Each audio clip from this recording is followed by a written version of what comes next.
Hello students, welcome back to your science class. So students, in the previous class, we had completed the chapter that is conservation of plants and animals.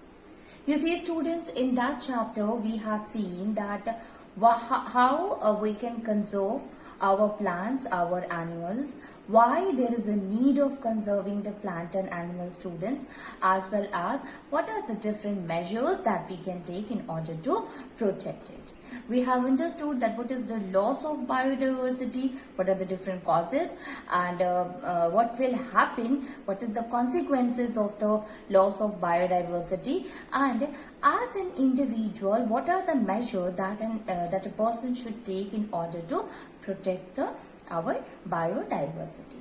Okay, we have understood what is a species, what are the different kind of species are there, understood the meaning of an endemic species, endangered species, what do we understand by extinct species, then vulnerable species and threatened species.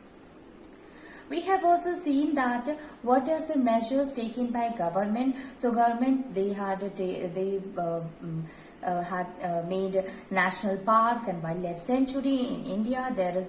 India is rich in biodiversity, so in order to protect the biodiversity, a lot of national park and wildlife sanctuary has been made by the government, okay, by the local government, by the state government, and this basically is there in order to protect our wildlife, in order to protect the flora and fauna as well as the endangered species. Not only this, UNESCO has discovered the term of biosphere, and this is applied in every country. India also made a lot of different biosphere reserve, and the main role, the biosphere reserve, that it ensured a good relation between the nature and the living organism. It ensures a balance between the ecosystem. Okay, so basically it helped in protecting the species. It helped in not only there to protect the animals or the plants, but also the tribal people, the humans also, which are having the same kind of a habitat. Okay, Pachmari Biosphere Reserve is the same. We have also seen how we can conserve, what are the measures that our government has taken in order to protect the forest. So recycling of a paper is one of the method. By recycling, yes, we can prevent the deforestation, as well as reforestation is also a very good method by which we can ensure a conservation of the forest. As an individual, also student, we have seen that how can we conserve our biodiversity by encouraging people that they should be vegetarian, by encouraging people to plant trees or do vegetation at their small gardens, also by encouraging people not to use the animal product, as well as by educating people in order to understand the value of the environment, the value of the flora and fauna. We should encourage people not to use the insecticide or pesticides, because that can cause harm to the fertility of the soil. Instead of that, we should use manure. We can make sure that the pollution should get reduced. So sustainable technologies can be used, like rainwater harvesting or windmill, in order to protect our environment through pollution. So these are some of the measures that as a person we can take it, and we can make our society aware of environment. So that is what, student, that is the conservation of a plant and animal. Now today we are going to start with a new chapter, that is the structure and function of a cell. Now let us try to understand the meaning of the chapter, the term, the chapter, what is the name of the chapter? Structure, function. We have to understand here in this chapter what is the structure of cell, what is the function of cell. Okay, so before that, before we go and understand the structure and function, we should know the meaning of cell. What is a cell? So have you seen that how house is made up of? House is made up of small bricks. So small bricks, they are kept over one another, and then a house is made. So we can say that a whole house is made up of a very small brick. So that brick is what? It is the smallest unit. Likewise, a living organism is also made up of a very small unit, and that is called a cell. It means it is the cell only which give rise to a new individual. The cell, a lot of a cell or a single cell that will help in building a living organism. And because of that, since it helps in building the life of a living organism or building a living organism, a body of an organism, that's why it is also called as building block of life. Okay, so let us write here that first thing, that every living organism which is present around us, it can be living thing, it can be non-living thing. And how can we distinguish between these two? We will say that they respire, they move, and they reproduce also, they used to grow, they used to eat food, they need water. A lot of different factors are there on which we can say that one object is living, one object is non-living. But the most important to understand the difference that living organism, actually a living organism is made up of a very small unit, and that is called as cell. So, all living things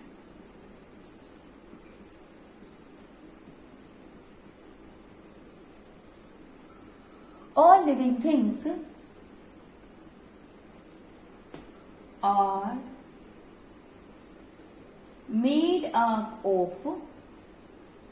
made up of small unit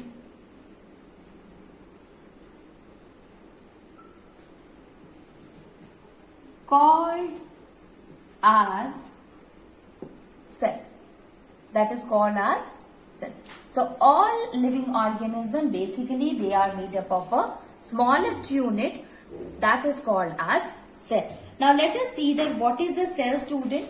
So basically we can define here that a cell is the basic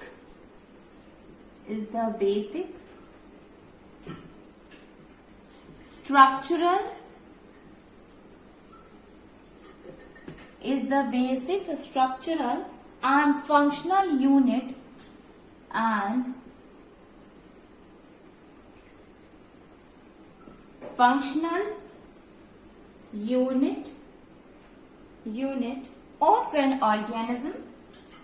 of an organism that is called as cell.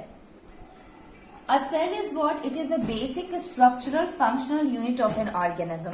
It is the smallest unit of all the organisms. So that is why it is said that it is the basic structural. It means it helps in the formation of a structure, and that will also help in deciding the function of the different group of the cell, and that is why we will say that it is the basic structural and functional unit of the cell, student. As well as we can write here another point, that is all the living organism, all the organs in the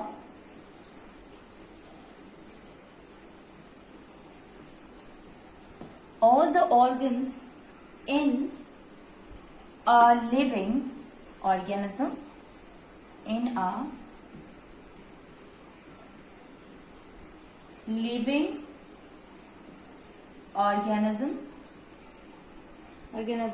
are made up of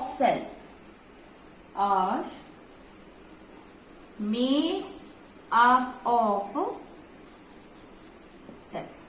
All the organs in a living organism, they all are made up of cells.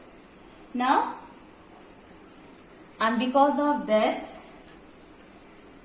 these cells are also called as building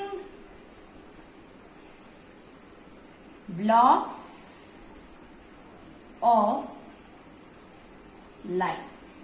This is also called as building blocks of life.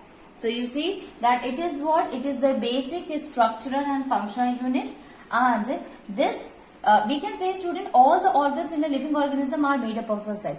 You see, when a cell, it divides.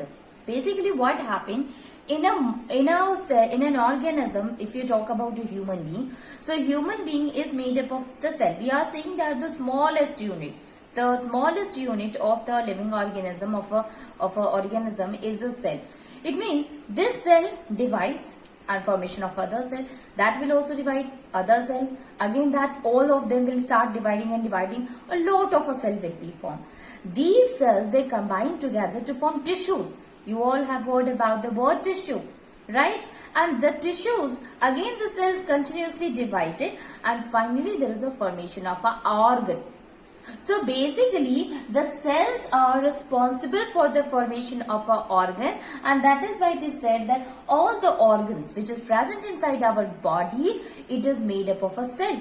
You can take any of the organs, student. You can take a heart, you can take lungs, you can take your eyes, you can take your nerves. So all of them are generally made up of a cell. Every organ is made up of a cell. So we can say that it is what? It is the building blocks of life. Building blocks of life. It means it helps in making the life of a living organism. It helps in making the different organs. That organ will make organ system, and finally an organism is ready. That's why it is a building blocks of life. Okay, these cells are also called as building blocks of life. Now, when we look at the cells of a different organism, we will find here that every cell, every organism, they are having different kind of a cells also. Like some of the organisms are there which is having only one cell. There are organisms which consisting of many cells, like our body consisting of many cells. There are the organisms like amoeba. You have heard about amoeba, paramecium, algae. These all are what? They are made up of only one cell. Okay. So number of the cells vary. Organism can be made up of one cell. Organism can be made up of a many cell. So number of the cell vary. Now cell shape also varies, students. If you look in our body itself, you will find we are having nerve cells. Nerves means what? Nas. In Hindi we call it nas. So nerve cells, when you look at the structure of the nerve cell, when you look at the structure of a muscle cells, our muscles are also made up of a cells. So you will find that they differ. The shape is totally different from each other.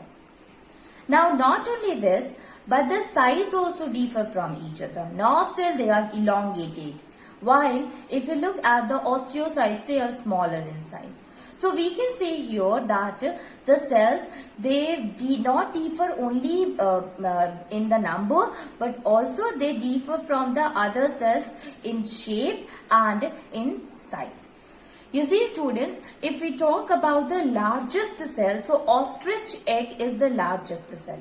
If we talk about the smallest cell known, that is of a kind of a organism which is called as mycoplasma. You do not have to go through the mycoplasma, but simply understand it that some of the organism is having the large cells, some of them are having very small cell. So on the basis of that, we can say, we can categorize that cells are of a different shape, different number and different size.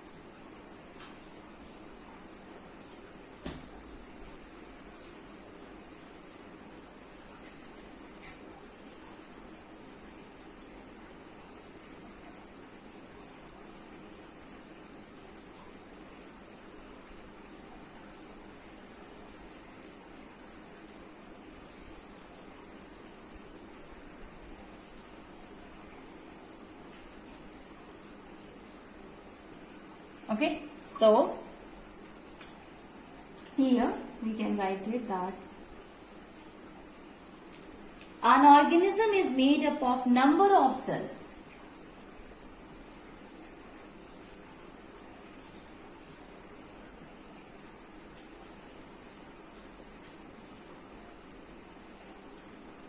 Number of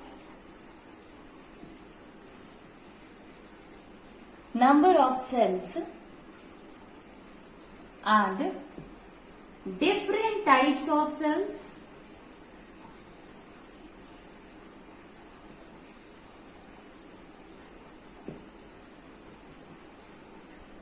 Different types of cells combine to give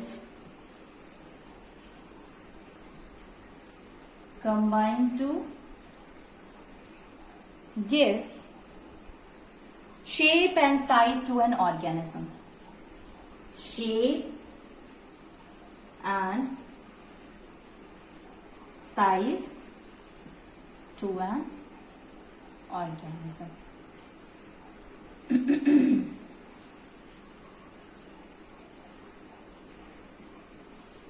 Different, or you can write here that cells are also of a different shape and size. Okay. So we will discuss later about this in detail. So you simply have to understand that all the organisms, they are made up of a number of cells, different kind of cells. They together constitute an organism, and the different types of cells which is formed, that will combine together in order to form the in order to give the different shape and size to an organism. Now let us try to understand the discovery of the cell. How we came to know about the cell? Who has seen the cell first time? And how we understand its function and its importance. So that is discovery of cell.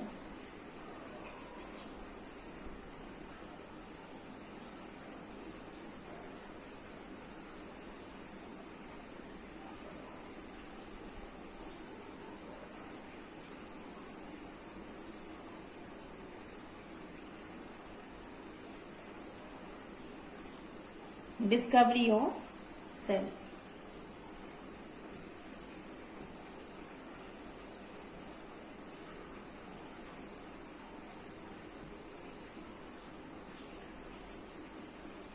So here it was in 1665 when a researcher, his name was Robert Hooke, he has seen the cell for the first time. And actually the cell that he has seen, it was a dead cell, because he has seen the cell, or he has discovered the cell in a cork cell, which is a dead cell. So he saw that there is a small compartment. A compartment is when he taken that thin slice of a cork cell and keep it under the microscope, and he found it that a very thin, a little compartment, pits are present. These pits resemble to the honeycomb structure. So he has given the name to it, that is cell. The cell actually, it is a Latin name which means room, little room or little compartment. So he had seen the dead cell, and where he found that it is actually the cork cell is consisting of a little compartment, it consisting of a little pores in it, and that's why he has given the name to it, that is cell. So let us start with the first one, and that is cell were discovered by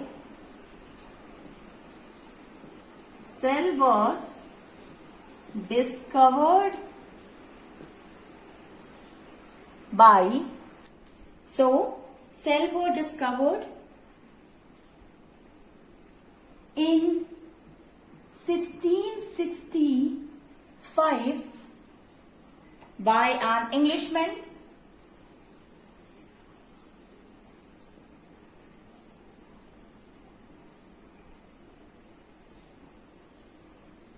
named as Robert Hooke.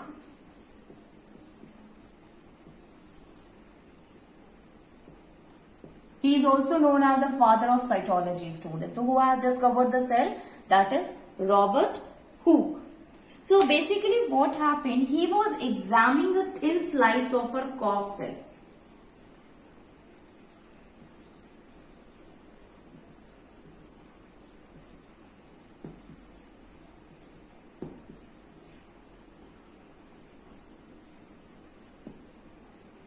Of the cork cell,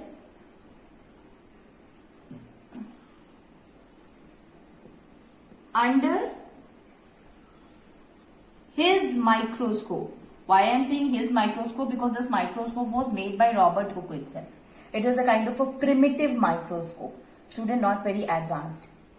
So, in his microscope, and what does he found? He observed honeycomb like a structure. Small honeycomb like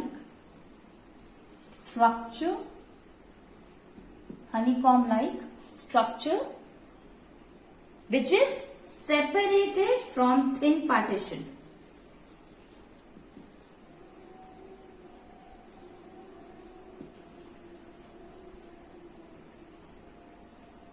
Separated with the thin partition, and he called these structure as cell. He called these structure as cell. So it was first of all discovered by Robert Hooke. He has seen it. So actually he has taken the thin slice of a cork and he kept it under his microscope, and then he examined it and he found that a small honeycomb like a structure is formed, student. It is like the structure.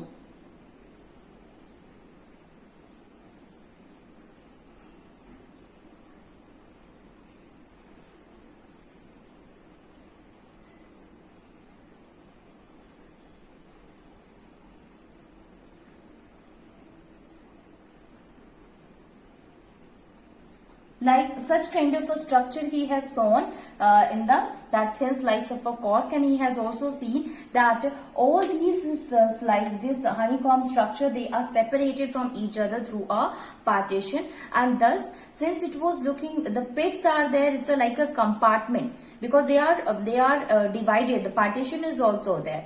Okay, so basically it is like a compartment. What is a compartment, student? Compartment is a place which is separated, which is having the walls around it. So it gets separated from the other compartment. Okay, or other room. So we can use the term room. Room is what? It is a place in a house which is separated through the other rooms by wall.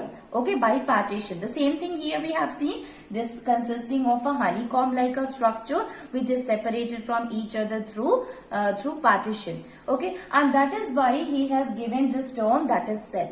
The cell, again I am telling you, it is a Latin word which means little room or little compartment. Okay. Then later on what happens, student, there is lot of different things are there in the cell, and that you will going to study in class 9th. So we do not have to understand that although the Robert Hooke has seen the dead cell, so who has seen the living cell and all that. That we will going to study in class 9. So whatever the things are given, we will continue it with that. So after that, a theory has been given.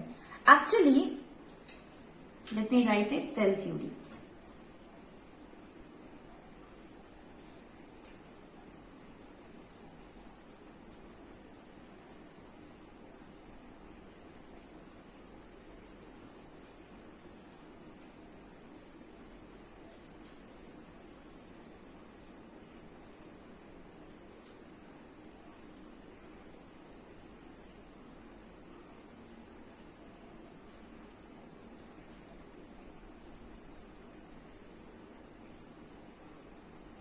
So, cell theory.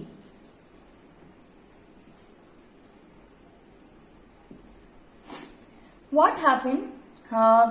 If you see, students, there was two German scientists. One was German botanist and one was German zoologist. Botanists are those who work on plant species. That is botany is a term that is used for flora, and zoologist, that is for animals. So he was zoologist, and one of the German was there botanist. So Schleiden was a German botanist, and Swan, he was a German zoologist, and both of them, they start working separately. Sheldon was working on the plant, and then Swan working on the animal, and after that both of them came to a conclusion that every plant or every animals, they all are made up of a very small unit that is called as cell. So in conclusion, both of them, they have made their own postulates, they have get on their different result. Means Sheldon, he was working on a plant cells. So what are the things that he has seen in the plants, and Swan, what are the things he has seen? They had collectively together with the help of their results, they give a theory, and that theory is called as cell theory. So cell theory is having some postulate which was given by Sheldon and Swan. So we can write here cell theory. So in 1838, two German scientists,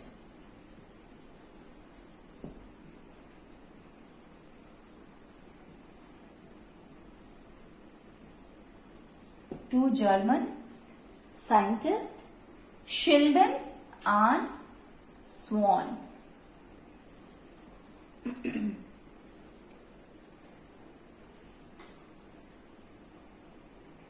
Sheldon and Swan. Sheldon and Swan, they had given a theory, they have proposed cell theory. Both of them were what? They were German scientist students. Okay. So, it is widely accepted, this theory is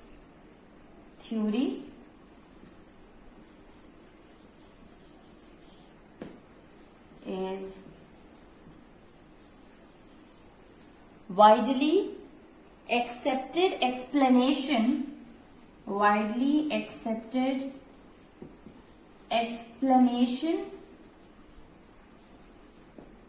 of relationship between the cell and the living organism. Of the relationship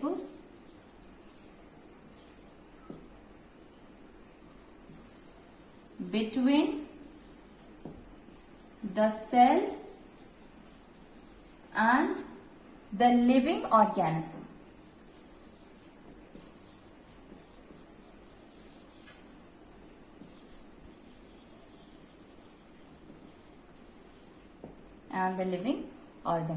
So basically this theory helps us in telling the relationship between the living organism and the cell. So let us see that what are the different postulates of the cell theory were there. Given by Sheldon and Swan, I told you one is the botanist and other one was zoologist, and both of them working independently, and finally they came to a conclusion, and together both of them have given a theory called as cell theory.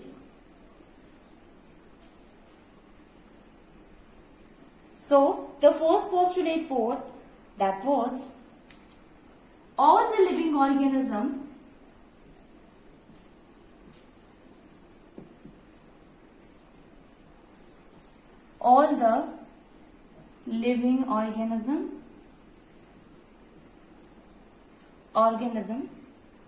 are made up of one or more cells.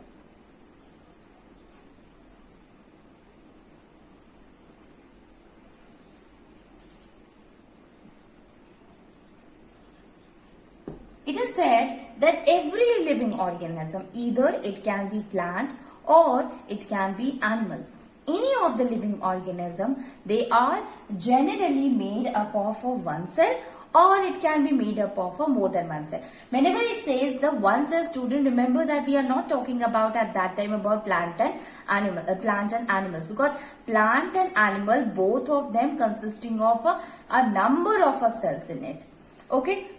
basically microorganism like bacteria is there, algae is there, amoeba is there. They are supposed to be the fungi. Lot of fungi is also there, which is consisting or made up of only one cell. So, but they all are living organism. So, we can say here that every living organism, whether it can be plant, it can be animal, it can be microorganism, they made up of either one cell or more than one cell. That's why we can say the cell is the basic structure, function, unit of every living organism or of life.